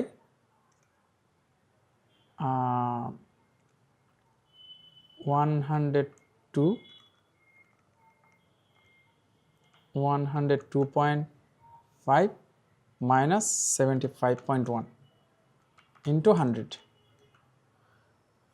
আনসারটা পাওয়া যাবে ফাইনালি যেটা পাওয়া যাবে আমি যদি একবার লিখে ফেলি ফাইনালি পাওয়া যাবে থিটা ইজ ইকুয়াল টু হচ্ছে -189.05 ডিগ্রি সেন্টিগ্রেড। যেহেতু এগুলো ডিগ্রি সেন্টিগ্রেডে আমরা ইনপুট দিয়েছিলাম তাহলে আনসারটা ডিগ্রি সেন্টিগ্রেড আসবে। আশা করি এতটুকু সবাই বলছে। আমার next question is a faulty thermometer indicates the ice point 5 degree and the steam point at 115 degree. If the actual temperature of an object is 40 degree centigrade, what temperature will be shown at the faulty temperature? Faulty thermometer. Okay. এখানে same এটা আমরা solve করে ফেলছি already, তাও আবার একটু বলি এটা বুটেক্স 11-12-তে আসছিল। তো আমরা যদি ফার্স্টে এইদিকে চলো আমরা অ্যাকচুয়াল যে টেম্পারেচার এটা যদি ইনপুট দিই অ্যাকচুয়ালি যখন 0 তখন হচ্ছে 5 ডিগ্রি সেন্টিগ্রেড ইনপুট দিচ্ছে। এই যে আইস পয়েন্টে আমরা জানি আইস পয়েন্টের অ্যাকচুয়াল ভ্যালু হচ্ছে 0 ডিগ্রি সেন্টিগ্রেড কিন্তু ওইখানে শো করতেছে 5 ডিগ্রি সেন্টিগ্রেড আবার 0 আবার হচ্ছে 5 আর স্টিম পয়েন্ট যেটা স্টিম পয়েন্টটা হচ্ছে অ্যাকচুয়ালি 100 দেখানোর কথা কিন্তু এটা 115 দেখাচ্ছে। সো কোনো একটা সময় if the actual temperature of an object is 40 degree centigrade তাহলে অ্যাকচুয়ালি যদি 40 হয় ওই যে 40 থার্মোমিটার ওইখানে কি দেখাবে এটা বের করতে হবে। এটা জানি না ধরে নিচ্ছি x দেখাবে। তাহলে দেখো তো কোন দিকে x পড়ছে আর কোন দিকে 40 পড়ছে এটা বুঝছো কিনা। বলা আছে যে অ্যাকচুয়াল টেম্পারেচার আমরা তো এই লেফট হ্যান্ড সাইডে তো অ্যাকচুয়াল রিডিংটা বসাচ্ছি আর ওইদিকে যেটা ও একটা অ্যাকুরেট ইনফরমেশন দিবে না ওই রকম একটা থার্মোমেট্রিক প্রপার্টিস যেটা শো করতেছে ওইটা ওইদিকে দেখাচ্ছি ডান পাশে। আমরা যদি এটা সলভ করি তাহলে x এর ভ্যালুটা পাওয়া যাবে এটা হচ্ছে 40 divided by 100 it means 4 divided by 10 20 দ্বারা কেটে দিলে আসবে 5 ডিভাইডেড বাই কি করতেছি 2 divided by 5 2 divided by 5 equal হচ্ছে x মাইনাস 5 ডিভাইডেড বাই হচ্ছে 110 সরি।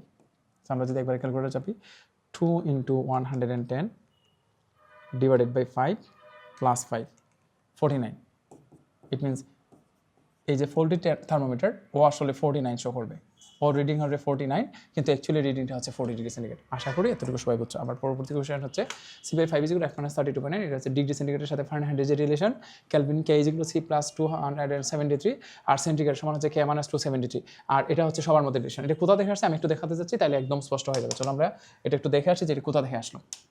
আমরা একটু আগে যে এরকম একটা ইকুয়েশন শিখে আসছি যে আমরা দুইটা সাইড নিলাম মাঝে ইকুয়াল একদিকে সেন্টিগ্রেডের ইনফরমেশন বসাবো একদিকে ফারেনহাইটের ইনফরমেশন বসাবো। আমরা জানি যে C/5 = F-32.9 এটা আসলে আমাদের সবারই মেমোরিজ আছে কিন্তু আমি দেখাতে যাচ্ছি যে এই ইকুয়েশনটা আসলে কোথা থেকে আসলো। তাহলে চলো শুরু করি। আমরা এদিকে ডিগ্রি সেন্টিগ্রেডের ইনফরমেশন বসাবো এদিকে ফারেনহাইটের ইনফরমেশন বসাবো। তাহলে ডিগ্রি সেন্টিগ্রেডের যে আইস পয়েন্ট এটা হচ্ছে 0 ফারেনহাইটে কিন্তু 0 না ফারেনহাইটে হচ্ছে 32। আবার দেখো ডিগ্রি সেন্টিগ্রেড আইস পয়েন্ট হচ্ছে 0 এখানে হচ্ছে 32 আমরা জানি এটা দুইবার লিখতে হয় উপরে নিচে। এখন ডিগ্রি সেন্টিগ্রেডের যে স্টিম পয়েন্ট এটা হচ্ছে 100 ডিগ্রি সেন্টিগ্রেড বাট ফারেনহাইটে হচ্ছে 212 ফারেনহাইট। আই হোপ এটা আমরা সবাই জানি স্টিম পয়েন্ট ফারেনহাইটে 212 ফারেনহাইট আর এটা হচ্ছে 100 ফারেনহাইট। কোনো একটা সময় একটা আননোন টেম্পারেচার একটা আননোন পয়েন্ট তখন ফারেনহাইটে যদি এফ দেখায় তার যে ইকুইভ্যালেন্ট টেম্পারেচার এটা ধরুন সেন্টিগ্রেডে সি দেখাচ্ছে। তাহলে এখানে এফ এবং সি এর পরিচয় আবার একটু ভালো করে শুনো। কোনো একটা সার্টেন টাইমে আমাদের ফারেনহাইট স্কেলে যদি এফ শো করে ওই সময়ে সেন্টিগ্রেড স্কেলে ধরুন হচ্ছে সি শো করে তাহলে এই সি হচ্ছে এফ এর ইকুইভ্যালেন্ট টেম্পারেচার। তাহলে আমরা এদিকে লিখতে পারবো C divided by 100 is equal to F minus 32 divide by এখানে হচ্ছে 180। আমরা যদি সবাইরে 20 দ্বারা মাল্টিপ্লাই করে দিই 20 দ্বারা যদি মাল্টিপ্লাই করি তাহলে আসবে 2 divided by 5 sorry C divided by 5 is equal to F minus 32 এটা যদি 20 দ্বারা মাল্টিপ্লাই করে দিই ডিভাইডেড বাই 9 তাহলে C by 5 is equal to F minus 32 divided by 9 C by 5 is equal to F minus 32 divided by 9 এটি হচ্ছে centigrade এবং ফারেনহাইটের মধ্যে রিলেশন সিমিলারলি একদম হুবহু সেম আমরা যদি এই স্কেলটা ওয়েট এ মিনিট প্লিজ আমি এখান থেকে দেখাই আমরা যদি ফারেনহাইটের সাথে না নিয়ে যদি ক্যালভিনের সাথে সেন্টিগ্রেডের বসাইতাম তাহলে আমি খুব তাড়াতাড়ি করে ফেলি এদিকে লাইক আমরা ক্যালভিনের ইনপুট দিচ্ছি এদিকে সেন্টিগ্রেডের ইনপুট দিচ্ছি দেখো কি আসে সি 0 এটা 0 না কিন্তু ক্যালভিনে তখন 0তে শো করে না 273 শো করে তাহলে 273 0 0 degree centigrade 273 kelvin 0 degree centigrade 273 kelvin then 100 degree centigrade এটা কি শো করে 373 সিমিলারলি কোনো একটা সময় সি তার ইকুইভ্যালেন্ট যে টেম্পারেচার এটা যদি কে হয় তাহলে একটু খেয়াল করে দেখবা এখানে আসবে K minus 273 divided by 100 is equal to C by 100 যদি ক্যান্সেল হয়ে যায় তাহলে কে মাইনাস 273 ইজ ইকুয়াল হচ্ছে সি দেন আমরা সিদ্ধান্ত নিতে পারি যে কে ইজ ইকুয়াল হচ্ছে সি প্লাস এটা যদি পাশে প্লাস হয়ে যাবে 273 ঠিক এইভাবেই ক্যালভিন এবং সেন্টিগ্রেডের মধ্যে রিলেশনটা আসছে তাহলে আমরা কে সমান লিখতে পারি সি প্লাস 273 সুতরাং হচ্ছে সি সমান হচ্ছে কে মাইনাস 273 এখন যদি আমরা F minus 32/9 is equal to C by 5 লিখি তাহলে এখান থেকে দেখা যাচ্ছে আমরা চাইলে সি এর পরিবর্তে কে মাইনাস 273 লিখতে পারি এটা এখানে রিপ্লেস করা হয়েছে তাহলে এখন একটু খেয়াল করে দেখো আমরা যদি এই পোরশনটা নেই তাহলে কার সাথে কার রিলেশন আসবে আমরা যদি এই পোরশনটা নেই সেন্টিগ্রেডের সাথে ফারেনহাইটের রিলেশন আসবে সিমিলারলি যদি আমরা ফার্স্ট পোরশনের সাথে এই লাস্ট পোরশনটা নেই তাহলে এফ মাইনাস 32/9 সমান লিখতে পারবো কে মাইনাস 273/5 এটা হচ্ছে ফারেনহাইটের সাথে ক্যালভিনের যে রিলেশন তাহলে F minus 32/9 is equal to হচ্ছে কে মাইনাস 273 ডিভাইডেড বাই 5 এভাবে আমরা ফারেনহাইটের সাথে ক্যালভিনের রিলেশন লিখতে পারবো আশা করি এতটুকু সবাই বুঝছো তাহলে এফ মাইনাস 32/9 ইজ ইকুয়াল হচ্ছে কে মাইনাস 270 ডিভাইডেড বাই 5 এখন যখন যেটা দরকার পড়ে আমরা নিতে পারবো এখানে একটা কোয়েশ্চেন আছে যে what temperature shows the same reading in both Fahrenheit and kelvin scale এটা একদম মেমোরাইজ রাখা দরকার এটা পরীক্ষায় অনেকবার আসছে তাহলে আমাদের যে ইকুয়েশনটা হচ্ছে এমন যে আমরা জানতাম খারের সাথে দরকার দেখো দরকার Fahrenheit scale and the kelvin scale Fahrenheit এবং ক্যালভিন স্কেলের মধ্যে যে রিলেশনটা F minus 32 divided by 9 is equal to হচ্ছে কে মাইনাস 273 ডিভাইডেড বাই হচ্ছে 5 এই যে জাস্ট সি রে রিপ্লেস করা হয়েছে আমরা নর্মালি ইকুয়েশনটা এইভাবে পড়তাম এফ মাইনাস 30/9 ইজ ইকুয়াল হচ্ছে সি ডিভাইডেড বাই 5 দেন আমরা সি রে রিপ্লেস করে ফেলছি কে মাইনাস 273 দিয়ে এখন যেহেতু ক্যালভিন স্কেল এবং ফারেনহাইট স্কেলে সেম রিডিং আসতে হবে তাহলে আমরা ধরে নিচ্ছি কে এর ভ্যালুটা হচ্ছে এক্স তখন ফারেনহাইটের ভ্যালুটা হচ্ছে এক্স মাইনাস 32 ডিভাইডেড বাই 9 এই পুরো অংশটা যদি আমরা খেয়াল করি তাহলে দেখা যাবে যে এখানে যখন এক্স শো করে মানে ফারেনহাইটে যখন এক্স তখন ক্যালভিনও এক্স ইট মিনস সেম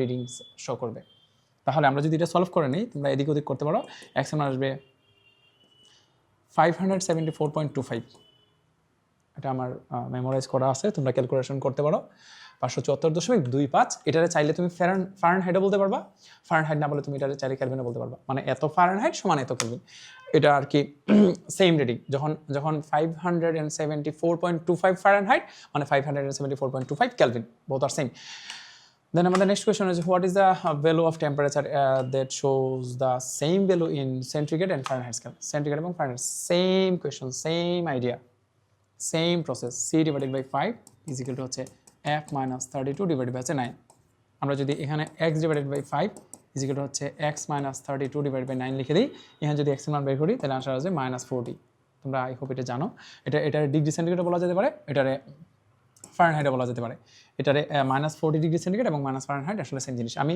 এটার একটা এক্সাম্পল বলতে চাচ্ছি অনেকে আসলে ম্যাথমেটিক্যালি এটা বুঝে যায় কিন্তু অ্যাকচুয়ালি এটা দ্বারা কি বোঝায় এটা বোঝে না আমি একটা এক্সাম্পল বলতেছি তাহলে একদম স্পষ্ট বুঝে যাবে ধরে নিচ্ছি আমাদের এখন যে রুম টেম্পারেচার এখন যেহেতু এটা উইন্টার ধরে নিচ্ছি এখন রুম টেম্পারেচার অনেকটা 20 ডিগ্রি সেন্টিগ্রেড ধরে নিচ্ছি তাহলে এখন আমাদের রুমের টেম্পারেচার যদি হয় 20 ডিগ্রি সেন্টিগ্রেড তাহলে কি 20 ফারেনহাইট আসবে এখন আমাদের রুমের টেম্পারেচার যদি হয় 20 ডিগ্রি সেন্টিগ্রেড তাহলে আমরা কি বলবো যে ফারেনহাইটে 20 ফারেনহাইট আসবে অফকোর্স না আর যদি কোয়েশ্চেন করা হয় যে আচ্ছা আমাদের রুমের টেম্পারেচার তখন 20 ডিগ্রি সেন্টিগ্রেড তাহলে ফারেনহাইটে কত আসবে তাহলে আমাদের এই জায়গায় সেন্টিগ্রেডের জায়গায় 20 বসাই দিলে তার ইকুইভ্যালেন্ট যে ফারেনহাইট রিডিংটা ওইটা পাওয়া যাবে কিন্তু আমাদের এই রুমের টেম্পারেচার এখন যদি -40 তে নেওয়া যায় তাহলে সেন্টিগ্রেডেও শো করবে -40 ফারেনহাইটেও শো করবে -40 এটা একমাত্র ওই জায়গায় সেন্টিগ্রেড এবং ফারেনহাইট সেম আসে অন্য কোনো পয়েন্টে এরকম আসবে না আশা করি এতটুকু বুঝছো তাহলে আমরা এর পরের অংশটা যদি দেখি, এটা বুটেক্স রুয়েট কুয়েট অনেকবার আসছে। At what temperature will the reading of the Fahrenheit scale be twice that of the Celsius scale? Fahrenheit scale be twice that of the Celsius scale. তাহলে কে টুয়াইস হবে? Fahrenheit scale be twice. আচ্ছা, তাহলে আমাদের ফার্স্টে যেটা করতে হবে, main ইকুয়েশনটা লিখবো c/5 ইকুয়াল হচ্ছে f - 32/9। দেন আমরা যেটা করতে পারি, সেলসিয়াস স্কেলটা যদি আমরা x ধরে নিই, তাহলে ফারেনহাইট স্কেলটা ধরে নিতে হবে 2x 32/9। কারণ এখানে স্পষ্টতই বলে দিছে যে ফারেনহাইট স্কেল মানে f will be twice of the Celsius scale. তাহলে সেলসিয়াস স্কেলটা যদি আমরা x ধরে নিই, দেন f will be twice, it means 2x। এখন যদি আমরা এই পুরো ইকুয়েশনটা সলভ করে নিই, তাহলে x এর ভ্যালু পাওয়া যাবে। আমি আর এটা করতেছি না, তোমরা প্লিজ একটু করে নিও। আচ্ছা, আমাদের এই দুটো অংশ একটু মেমোরাইজ রাখতে হবে। at -40 ডিগ্রি, at -40 এটা ডিগ্রি সেন্টিগ্রেড অথবা Fahrenheit, the Fahrenheit and the Celsius scale give the same reading. At 574.25 degree centigrade, the Fahrenheit and Kelvin scale give the same reading.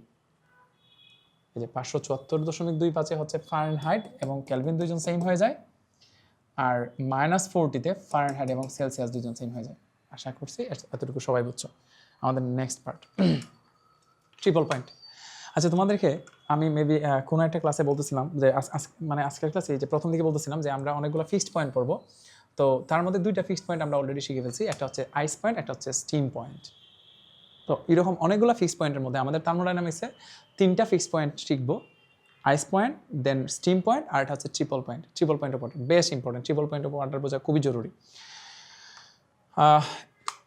Most important কথা, at a pressure of 4.58 millimeter Hg, the temperature at which a substance can coexist simultaneously in the gaseous, liquid and solid states is called the triple point of that substance. আচ্ছা, আমরা যখন আইস point শিখি, আইস point, এই আইস পয়েন্টের খুব সুন্দর একটা properties আছে। কি? এই আইস পয়েন্ট যে 0 ডিগ্রি সেন্টিগ্রেড, এই 0 ডিগ্রি সেন্টিগ্রেডে অ্যাকচুয়ালি আইসও পাওয়া যায় প্লাস ওয়াটারও পাওয়া যায়। 0 ডিগ্রি সেন্টিগ্রেডের আইসও হয়, ওয়াটারও হয়। তাহলে অ্যাকচুয়ালি 0 ডিগ্রি সেন্টিগ্রেডে যাওয়ার পর এটা আইস নাকি ওয়াটার, এটা আরেকটা জিনিসের উপর নির্ভর করে, বাট এতটুকু বুঝো যে 0 ডিগ্রি সেন্টিগ্রেডে আইসও হতে পারে, ওয়াটারও হতে পারে। সিমিলারলি তার যে স্টিম পয়েন্ট, এটা স্টিম যেটারে বলি, ওই পয়েন্টে টিটা স্টিমটা কত? 100 ডিগ্রি সেন্টিগ্রেড। এই সেন্টিগ্রেডে ওয়াটারও হতে পারে প্লাস ভাপরও হতে পারে। এখন যেমন 10 ডিগ্রি সেন্টিগ্রেডে এখানে কি আইস ওয়াটার দুইটা পাওয়া যাবে? অবশ্যই না। তাহলে এটা অবশ্যই বেশি স্পেশাল। 10 ডিগ্রি সেন্টিগ্রেডে নিয়ে গেলে এটা ওয়াটার হয়ে যাবে, এটা আইস থাকবে না। কিন্তু 0 ডিগ্রি সেন্টিগ্রেডে আইসও পাওয়া যায়, ওয়াটার পাওয়া যায়। But triple point of water যেটা, বা triple point of a substance যেটা বোঝায়, এই পয়েন্টে, এই টেম্পারেচারে 3টা স্টেটই পাওয়া যাবে, গ্যাসিয়াস, লিকুইড অ্যান্ড সলিড। তাহলে যে টেম্পারেচারে নেওয়ার পর সিমুলটেনিয়াসলি 3টাই এক্সিস্ট করতে পারবে। কি কি? Gaseous, liquid and solid. এটার পর হচ্ছে ট্রিপল পয়েন্ট অফ ওয়াটার। এটা এত সহজ না। এই পয়েন্টে যেতে হলে খুব সুন্দর হয় একটা বৈশিষ্ট্য একদম মানতেই হবে। তার মধ্যে সবচেয়ে গুরুত্বপূর্ণ যেটা, এটা হচ্ছে প্রেশার। তোমাদের মনে আছে কিনা, আমরা যখন আইস পয়েন্ট এবং স্টিম পয়েন্ট পড়ি, তখন অবশ্যই বলা ছিল এই ক্ষেত্রে প্রেশারটা হতে হবে standard pressure, it means P not, যেটা আমরা 1 অ্যাটমসফিয়ার বলতাম। প্যাসকেলে বললে 1.01325 × 10⁵। বা ট্রিপল পয়েন্ট অফ ওয়াটার পেতে হলে প্রেশারটা অবশ্যই 4.58 মিলিমিটার জিতে রাখতে হবে। এটা এত গুরুত্বপূর্ণ, আমার মনে হয় কি জানো, তুমি এখনই 10 বার পড়ো যে ট্রিপল পয়েন্ট অফ সাবস্টেন্স যদি পেতে হয়, triple point of a substance যদি পেতে হয়, তাহলে প্রেশারটা রাখতে হবে 4.58 মিলিমিটার জি, 4.58 মিলিমিটার জি, 4.58 মিলিমিটার জি। ইউনিটটা দেখো মিলিমিটার, নট 4.58 অ্যাটমসফিয়ার, যেখানে 1 অ্যাটমসফিয়ার সমান ছিল 760 মিলিমিটার জি। এটা হচ্ছে নর্মাল প্রেশার। এই নর্মাল প্রেশারের তুলনায় এটা অনেক অনেক অনেক কম। তাহলে ট্রিপল পয়েন্ট অফ ওয়াটার পেতে হলে প্রেশার অনেক অনেক কমানো দরকার। এটা এইরকম একটা স্পেসের মধ্যে আমরা চাইলেই ট্রিপল পয়েন্টে যেতে পারবো না, বিকজ এই পরিবেশের মধ্যে আমরা জানি নর্মাল এনভায়রনমেন্টের মধ্যে যে প্রেশারটা থাকে এটা হচ্ছে 1 অ্যাটমসফিয়ার, যেখানে এটা হচ্ছে প্রায় 760 মিলিমিটার যে, কিন্তু ট্রিপল পয়েন্ট অফ ওয়াটার পেতে হলে, ট্রিপল পয়েন্ট অফ এ সাবস্টেন্সে যেতে হলে অবশ্যই আমাদের প্রেশারটা যেতে হবে 4.58 মিলিমিটার এজিতে। দেন আমি আবার একটু পড়ি, at a pressure of 4.58 millimetre of Hg the temperature at which a substance can coexist simultaneously in the gaseous, liquid and solid state is called the triple point of that substance. এখানে most important কথা হচ্ছে, তুমি যদি একটু ভালো করে খেয়াল করো, এই triple point is one kind of temperature. যেমন ice point is a temperature, also the steam point also a temperature. Similarly, triple point of water or triple point of a substance is also one kind of temperature. দেন এখানে স্পষ্টতই দেওয়া আছে যে আসলে সব অবজেক্টের বা সব সাবস্টেন্সের ট্রিপল পয়েন্ট যেটা এটা সেম থাকবে না, বাট ওয়াটারের জন্য আমরা কিছু জিনিস মেমোরাইজ করে রাখবো। The triple point of water is 273.16 Kelvin in temperature, which is 0.01 degree centigrade, and pressure is 611.2 Pascal in pressure. আচ্ছা, এখানে আমার আরেকটা জিনিস বোঝানোর আছে। আসলে আমরা যেটা টিটা আইস বলি, এটার হয়তো 0 ডিগ্রি সেন্টিগ্রেড বলি এবং সাথে সাথে বলে দিই 273 কেলভিন। একটু সাবধান প্লিজ, একটু সাবধান। এটা আসলে 273 কেলভিন না, এটার অ্যাকুরেট ভ্যালুটা হচ্ছে 273.15 কেলভিন, নট 1615। কিন্তু এই অংশটা ছোটো বিদায় এই 0.15 রে আমরা দেই না, এটা নেগলেক্ট করি, বাদ দিয়ে দিই। কিন্তু অ্যাকুরেট হিসাব নিকাশের সময় তারা আসলে দেওয়া উচিত। তাহলে টিটা আইস ইজিক্যাল হচ্ছে 0 ডিগ্রি সেন্টিগ্রেড ইজিক্যাল হচ্ছে 273.15 কেলভিন। এটা হচ্ছে ক্যালভিনে হিসাব করলে পরে। এখন এই যে টিটা আইস 0 ডিগ্রি সেন্টিগ্রেড বা 273.15 কেলভিন, আমরা যদি ট্রিপল পয়েন্ট অফ ওয়াটারের দিকে তাকাই 273.16 নট 16 নট 15, তাহলে কেউ যদি এই ক্যালভিনকে নর্মালি ডিগ্রি সেন্টিগ্রেডে কনভার্ট করতে, ডিগ্রি সেন্টিগ্রেড থেকে ক্যালভিনে কনভার্ট করতে যায়, আমরা জানি কে ইজিক্যাল হচ্ছে C-273। তখন যেটা হবে, আমরা যদি আমরা তো সি বের করতে চাচ্ছি, তাহলে আমরা যদি সি বের করতে যাই তাহলে হচ্ছে সি ইজিক্যাল হচ্ছে K-273। তাহলে কে এর ভ্যালু আসবে 273.16 মাইনাস 273, ওর কাছে আনসার চলে আসবে 0.16, বাট এটা রাইট না, এটা রাইট না। এখানে কোথায় ভুল হয়েছে? আসলে মেইন ইকুয়েশনটা কি? মেইন ইকুয়েশনটা হচ্ছে কে ইজিক্যাল হচ্ছে সি প্লাস 273.15 কেলভিন, 273.15 কেলভিন। এই যে ক্যালভিন হচ্ছে সি ইজিক্যাল হচ্ছে 273.15 কেলভিন। 15টা তখন আর বাদ দিতে হবে না, বাদ দিলে হবে না, নিতেই হবে। তাহলে এখানে যদি আমরা 15 নেই, তাহলে আনসারটা আসবে আসলে 0.01 ডিগ্রি সেন্টিগ্রেড। এই যে এখানে এটাই লেখা আছে। এখন তাহলে তোমাদের প্রশ্ন দেখতে পারে, কই আমরা তো নর্মালি 0.15টা ইউজ করি না। একটু শোনো, 0.15 কেলভিন আসলে যে খুব বড় এটা না, এটা আসলে অনেক ছোটো, তাই আমরা তারা নেগলেক্ট করতে পারি। কিন্তু যখন আমরা ট্রিপল পয়েন্ট পড়বো, triple point of a substance, তখন আমাদেরকে খুব সতর্কতা অবলম্বন করতে হবে। তার প্রেশার এবং টেম্পারেচার যদি একটু এদিক ওদিক হয়, আমরা যদি প্রেশারটা 4.58 মিলিমিটার এজিতে না রেখে 4.57 রাখি, মনে হয় না আর 3টারে পাওয়া যাবে। সিমিলারলি যদি ওয়াটারে একই সাথে আমাদেরকে গ্যাসিয়াস, লিকুইড এবং সলিড স্টেটে পাওয়ার প্রয়োজন পড়ে, তাহলে টেম্পারেচারটা অবশ্যই 273.16ই হতে হবে, 15 হলে হবে না। ইভেন এখানে তো এটা তো বাদ দেওয়া যাবেই না যে 16 অনেক ছোটো, বাদ দিয়ে দিই, এটা তো দেওয়া যাবেই না। ইভেন এই যে 15.1 পর্যন্ত বাদ দেওয়া যাবে না, পুরোটা লিখতে হবে একদম 0.01 ডিগ্রি সেন্টিগ্রেড অথবা 273.16 কেলভিন। আশা করি এতটুকু সবাই বুঝছো। তাহলে এটা প্লিজ একটু মুখস্থ রাখো। ওয়াটারের ক্ষেত্রে যে ট্রিপল পয়েন্ট, এটা হচ্ছে 273.16 কেলভিন। চলো আমাদের পরবর্তী কোয়েশনে যাই। আমি এখন তোমাদেরকে একটা ইকুয়েশন দেখাবো। ইকুয়েশনটা হচ্ছে এমন যে, আমরা দেখতেছিলাম কোনো একটা অবজেক্টের যখন আমরা টেম্পারেচার মেজার করি, তখন আসলে দুইটা ফিক্সড পয়েন্টের প্রয়োজন পড়ে। একটা হচ্ছে টিটাইস এবং টিটাস্টিম। টিটাইস এবং টিটাস্টিম দিয়ে আমরা বেশ কিছু ইকুয়েশন পড়ছি। আমি একটু দেখাই আসি যে টিটাইস এবং টিটাস্টিম দিয়ে আমরা কী পড়ছি।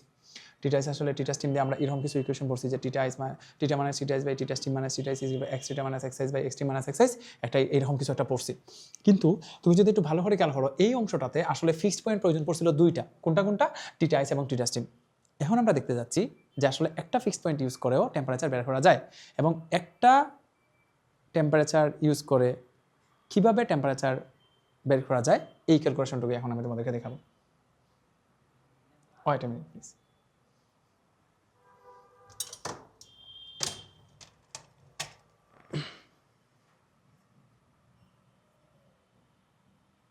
এখানে ধরে নিচ্ছি টি সমানুপাতিক এক্স, দেখা যাচ্ছে কিনা, টি প্রপোর্শনাল এক্স। এখানে X is a thermometric property of a substance আর টি ফর টেম্পারেচার। অবশ্যই এটা কেলভিন স্কেলে হতে হবে। আমরা এমন একটা থার্মোমেট্রিক প্রপার্টিজ নিয়ে কথা বলতেছি, যেটা টেম্পারেচারের সাথে ডিরেক্ট প্রপোর্শনাল। তাহলে টি প্রপোর্শনাল এক্স, আমি যদি প্রপোর্শনাল সাইনটা উঠাই দিই, আচ্ছা এটার শুধু এক্স না লেখা এক্স অফ টি লিখি, মানে যখন টেম্পারেচারটা টি তখন তার থার্মোমেট্রিক প্রপার্টিটা হচ্ছে এক্স অফ টি। এখানে একটা কনস্ট্যান্ট নাম্বার আসবে, আমি তার বি দ্বারা ডিফাইন করতেছি, ইন্টু দিলাম এক্স অফ টি। এখানে একটা জিনিস বুঝতে হবে, এই যে বি দেখতে পাচ্ছ, দিস ইজ এ কি বলা যায়, proportional constant. This is A proportional constant এবং এটা একটা কনস্ট্যান্ট নাম্বার, তার ভ্যালু টি এবং এক্স অফ টি তাদের উপর ডিপেন্ড করে না। তাহলে কোনো কারণে যদি টেম্পারেচার চেঞ্জ হয় তাহলে তার এক্স অফ টি চেঞ্জ হবে। আমরা যদি টেম্পারেচারে 2 টাইমস করে দিই তাহলে এক্স অফ টি যেটা এটা 2 টাইমস হয়ে যাবে, অথবা এক্স অফ টিরে যদি 2 টাইমস করতে হয় তাহলে টেম্পারেচারে 2 টাইমস করতে হবে। এটা হাফ হলে এটা হাফ হবে, but B is a constant number. B একটা আরবিটারি কনস্ট্যান্ট নাম্বার, তার ভ্যালু আমরা জানি না, এক একটা সাবস্টেন্সের জন্য এক এক রকম হবে, তবে একটা কনস্ট্যান্ট নাম্বার যাই হবে। এখন যেহেতু এটা কনস্ট্যান্ট নাম্বার, যেহেতু এটা চেঞ্জ হবে না, তাহলে আমরা যেটা করতে পারবো, এই ভি এর ভ্যালুটা যদি বের করতে যাই তাহলে দেখা যায় ভি সমান হচ্ছে T divided by X of টি। আচ্ছা এটা একটু পরে লিখি, আশা করি এতটুকু বুঝতে পারছো।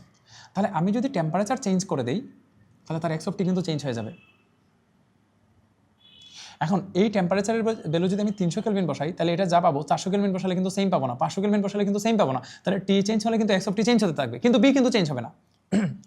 এখন আমি যদি টি টি আর বসাই, T T R means triple point of water, আমরা যে একটু আগে ট্রিপল পয়েন্টটা পরে আসছি, দিস ইজ কল্ড টিটিআর।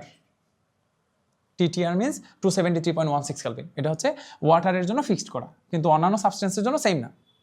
তাহলে আমি যদি এইদিকে টিটিআর লিখি তাহলে বি তো বি থাকবে, এখানে লিখলাম আমরা এক্স টিআর। তাহলে এখন তোমাদের প্রশ্ন দেখতে পারে যে এখানে তো টি ছিল, কেন টিটিআর আসছে? এটা এমন একটা টি, এটা এমন একটা টেম্পারেচার, তার ভ্যালু আমরা যা খুশি আমি আমাদের ইচ্ছা অনুযায়ী বসাতে পারবো, আমাদের যা খুশি আমরা আমাদের ইচ্ছা অনুযায়ী বসাতে পারবো। তাহলে এই টি এর ভ্যালু আমি টিটিআর বসাতেই পারি।